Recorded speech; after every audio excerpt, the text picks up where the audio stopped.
I never expected to hear Ken say, "I wish I had kids too." It caught me off guard. Ken had always blamed me for us not having children, acting as if it was entirely my fault, like he was the victim, wanting kids but unable to have them because of me. Even more shocking was discovering that he was secretly seeing my sister while pretending to work overtime. They think they're getting away with it, but their time is running out. One day, at Stacy's new house, I decided to confront the truth. I looked at the surprised Ken and said, "This child is yours." His face froze in shock, like a deer caught in headlights. I continued, "I believe we should take responsibility for our actions. I don't intend to keep pretending I don't know.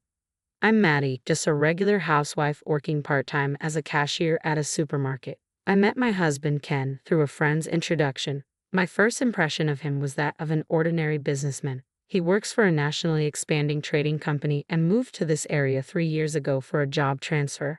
I remember when he asked me, 'Is this your hometown, Maddie? If it's okay, could you recommend some local places? I'm in charge of finding a venue for an upcoming company Christmas party, and I'm struggling.' I replied, 'Yes, I've lived here since I was a child. Actually, there's a superb Italian restaurant nearby that would be perfect for the party. My hobby is visiting gourmet food places, and I'm good at finding new and delicious spots.' That's how Ken and I quickly became friends, bonding over restaurant recommendations. I'm not great at talking to men, but Ken took the lead, and we seem to get along fine. Next time, I'll find another delicious place. I hope it suits your taste, Maddie," Ken said. "Thank you. For me, it's more important who I eat with than what I eat, so I'm really happy to be invited by you, Ken." "Does that mean eating with you makes the meal more enjoyable and delicious?" I asked, feeling a little shy but excited. "I'm looking forward to the next time," he replied with a smile. I had always been clueless about love and had never had a serious relationship with a man, so I was thrilled when Ken asked me out. I thought he might make me happy. Around the same time, my friends started getting married, and then Ken proposed to me. "I'm not perfect, but I want to make Maddie the happiest. Let's get married," he said. "If it's with you, I'm happy. Let's take care of each other from now on," I agreed. And so, I married Ken, finally reaching what I thought was the pinnacle of happiness. Ken asked me to dedicate myself to our home, so with some regret, I quit my job. Unfortunately, that happiness didn't last. About a year after our marriage, I felt as if I had woken up from a dream. "I've been thinking lately, I really want a child with Maddie, but we haven't been blessed with one yet," Ken said one day. "True, that's right," I replied, though it was painful to admit. Even after a year of marriage, we hadn't been able to conceive. Honestly, pregnancy depends on luck and timing. Just because we hadn't conceived in a year didn't mean we had to be disappointed. I thought someday we would have a child and live as a family with children. However, Ken seemed to have a different idea. "Isn't it abnormal not to get pregnant even after a year?" he asked, his tone laced with frustration. "Is it abnormal? But I think it's about luck and timing, not necessarily abnormal," I responded, trying to stay calm. "Then why haven't we been blessed with a child?" he demanded. "I don't know. Shall we wait a bit longer?" I suggested, but Ken shook his head vigorously and glared at me. "I get it. Maybe you have a problem, Maddie," he said, his voice cold and accusatory. "That's not possible," I murmured, but doubt had already crept into our marriage, and the cracks were beginning to show. I was stunned when Ken suddenly said something unexpected. "Problem? Why would you think that?" I asked, feeling a twinge of unease. What else could it mean if we haven't gotten pregnant even after a year of marriage? "There must be some problem," he replied, his tone insistent. "There isn't any particular issue, but if you're concerned, should we get checked at a specialized clinic?" I suggested, trying to stay composed, though his words left me with an uneasy feeling. Truthfully, I had been a little concerned myself. Friends had mentioned that early checks were a good idea, so I immediately made an appointment and went to the clinic for an explanation. At the clinic, they explained that tests were necessary for both the husband and wife since infertility could be caused by either partner. This made sense to me, and I went home to discuss it with Ken. "So, the cause of infertility can lie with either the woman or the man," I said, hoping he would understand. "I see," he replied absently, his mind seemingly elsewhere. "Ken, you also need to get tested." "Which day would work for you?" I asked. "Me get tested?" Ken was visibly surprised. "Yes, as I just explained, you need to be tested too," I reiterated. But Ken's face twisted in annoyance. "I'm too busy to spare time for that. Besides, there's no way there's a problem with me, he snapped. I was curious as to why he was so certain, but I decided it would be pointless to argue. So, I spoke as calmly as I could. We can't be sure there's no problem without checking. It seems we can't proceed with treatment unless both of us go to the clinic. He scoffed. Are you doubting me? I've lived healthily for 35 years. There's no way anything's wrong with me. Stop joking around. With that, he left the room. I couldn't understand why he was so adamant that he wasn't the cause. After all, it was Ken who first expressed his desire to have children. So why was he refusing to get tested? After that conversation, Ken's attitude toward me changed completely. He began complaining about every little thing. His dissatisfaction seemed endless, from house cleaning to grocery shopping. One day, he found a receipt I had kept for managing our finances, frowned, and asked with an annoyed expression, "What's this? What did you buy?" "What do you mean, suddenly bringing this up?" I replied, confused by his abrupt accusation. "Spending this much at the supermarket. You must be wasting money," he said, his voice dripping with disdain. "Wasting money," I echoed, feeling the sting of his words. His criticism was relentless, and I couldn't help but wonder what had happened to the man I married. "I always buy a week's worth of groceries at once, which is why it costs this much. It's always been like this," I explained, trying to keep my voice steady. But Ken slammed the receipt down on the table. "Excuses are no good. I've heard some housewives manage a monthly food budget of $150. Maybe you need to try harder," he retorted. Keeping the food budget to $150 was nearly impossible while ensuring we had nutritious and balanced meals. Since getting married, I had been doing my best to prepare delicious meals within a limited budget, focusing on both health and cost. But Ken didn't seem to appreciate the effort. Actually, when I lived alone during university and even as a working adult, it never cost this much for food, he said dismissively. "But living together as a couple naturally increases expenses," I replied, trying to reason with him. "Excuses are a sign of incompetence. If you can't manage household duties properly, then working outside is out of the question," he snapped. I had quit my job when we got married because Ken wanted me to stay at home. But now, with a smirk, he added, "That's right, someone who can't even manage household duties has no business working outside." His words cut deep. I thought to myself, I didn't realize you could be so cruel. "What's wrong? Are you going to say I'm the bad one?" Ken continued. "The wives of my colleagues all have jobs. You're probably the only one who doesn't work." He criticized me by comparing me to people I had never even met. Before we got married, Ken had never spoken this way, but now things were getting worse by the day. I couldn't understand when or why he had changed so much. It was difficult for me, with no special skills or recent experience, to suddenly start working. The pressure to find a job and the constant criticisms from Ken were causing my stress to accumulate day by day. But I knew that clashing with Ken wouldn't solve anything, so I suppressed my frustrations and tried to get through each moment as best I could. One day, while I was at home, my smartphone chimed with a notification. "That smartphone is annoying," Ken muttered. "Sorry, I'll put it on silent," I replied quickly. "Do you even have friends who would contact you?" he sneered, turning a simple notification into yet another criticism. "It's from my sister," I said quietly, trying to hide how much his words stung. I have a sister who is 3 years younger than me. Although we aren't very close, we maintain a moderate relationship. We've always been quite different in personality and interests, which has made it challenging for us to connect deeply. In the past, she often involved me in her schoolwork and club activities, which sometimes felt like a burden. "Your sister Stacy, right? What does she want?" Ken asked. "Stacy had a baby," I replied. "Oh, she mentioned before that she wanted you to bring me to meet her baby," Ken said. "Yes," I confirmed. "We briefly met when I visited my parents. The baby was adorable. Actually, we've been invited to their new home." "That sounds nice. I'd like to see Stacy again after such a long time," Ken said, showing an unusual interest. It was rare for him to express interest in meeting my family or friends, so I decided not to dwell on it too much. We planned to visit Stacy and her husband John's new house. John, like Ken, is a busy businessman, but he was home when we arrived. "We're here," I announced as we entered. "How are you feeling, Stacy?" "I'm fine, thank you for coming," Stacy responded warmly. "John is here too." Yes, I took the day off, John said with a smile. I'm actually on a 3-month paternity leave. It was tough to arrange work. Well, you've been so busy and hardly home these last 2 years, Stacy noted. Yes, I feel bad for making you feel lonely during that time, John said kindly, looking at Stacy. Stacy, the clingy one, and John, the dependable one, seemed like the perfect couple.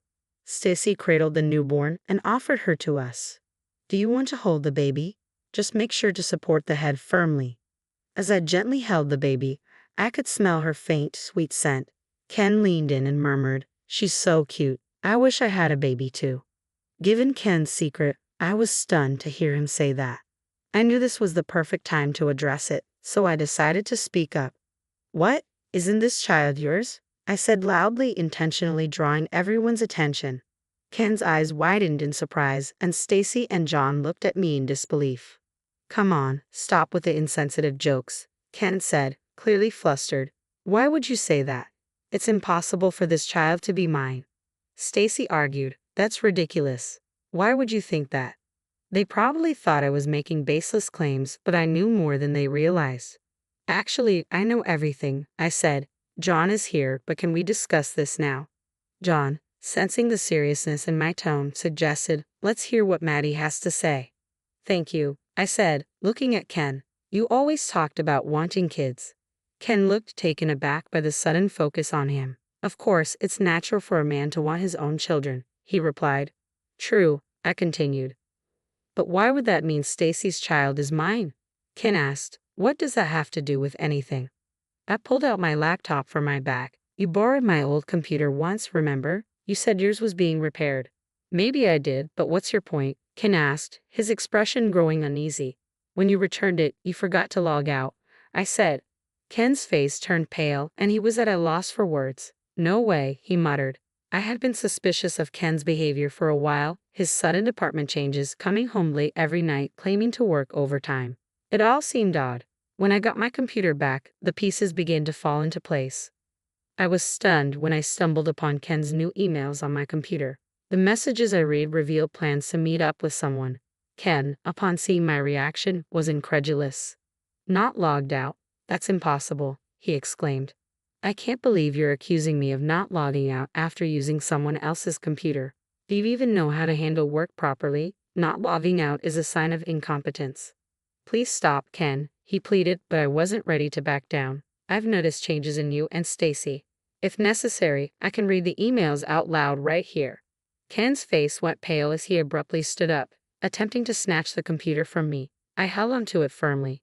Taking the computer now is pointless, I said. The data is already saved. Save your effort. Frustrated, Ken shouted. Just because of a few emails, you think you can accuse me of an affair? That's not enough evidence. I responded, I've been suspicious for days. I could have confronted you earlier, but I expected excuses. That's why I gathered solid evidence before confronting you. I pulled out my smartphone and opened a specific app.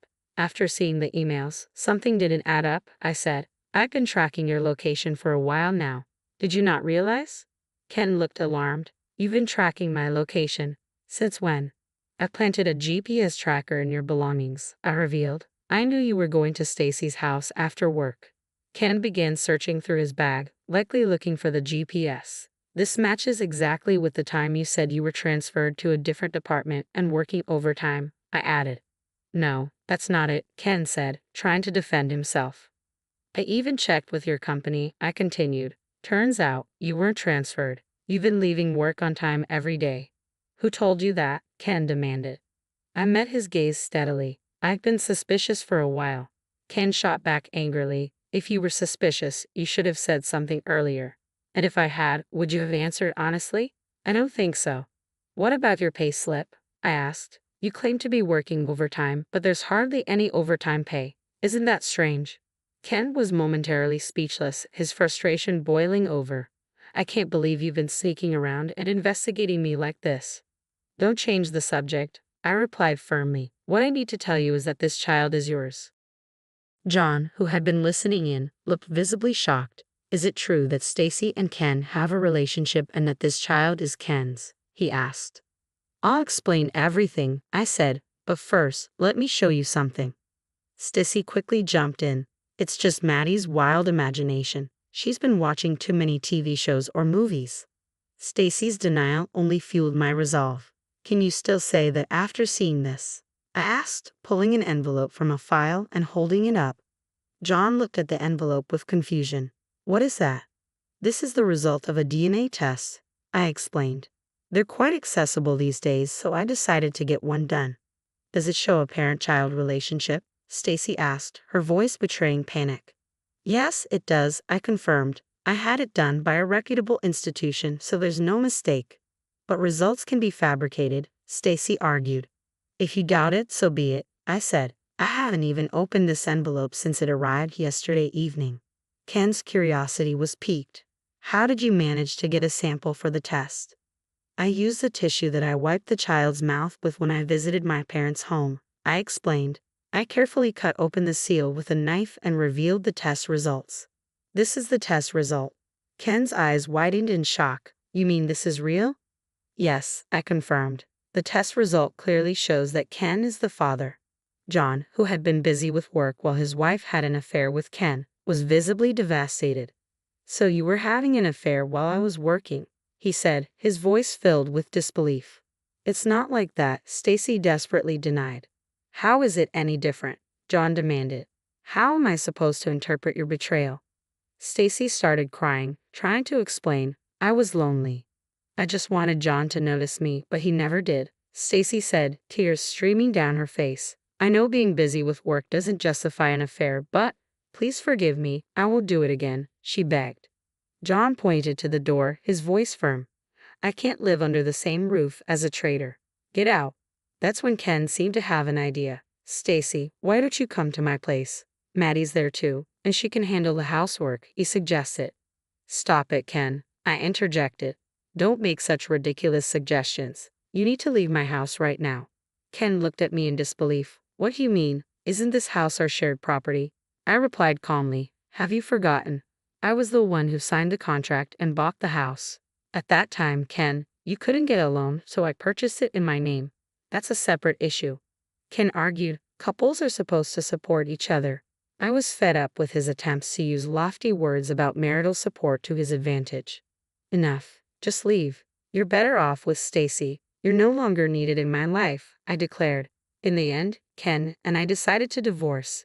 Despite his reluctance, I didn't budge. I hired a divorce lawyer, initiated the process, and demanded fair compensation for my emotional distress.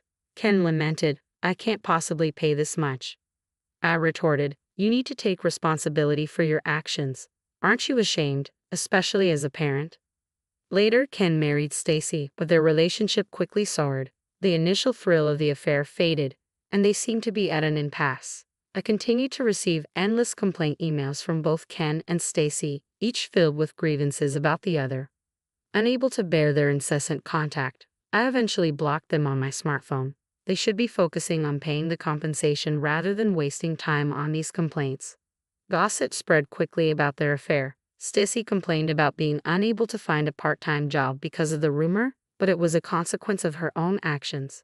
Ken, too, faced difficulties. He was losing contracts and credibility as people were unwilling to work with someone involved in such a scandal. He might have finally realized the severity of his actions, but it was too late. He was overwhelmed by the responsibilities of raising his child. As for me, I started working at a nearby craft store after the divorce. Crafting has always been a passion of mine, and I'm thrilled to be surrounded by it. I occasionally teach classes at the store and find immense joy in seeing my projects come to life. Sharing this joy with others has become a source of great satisfaction for me.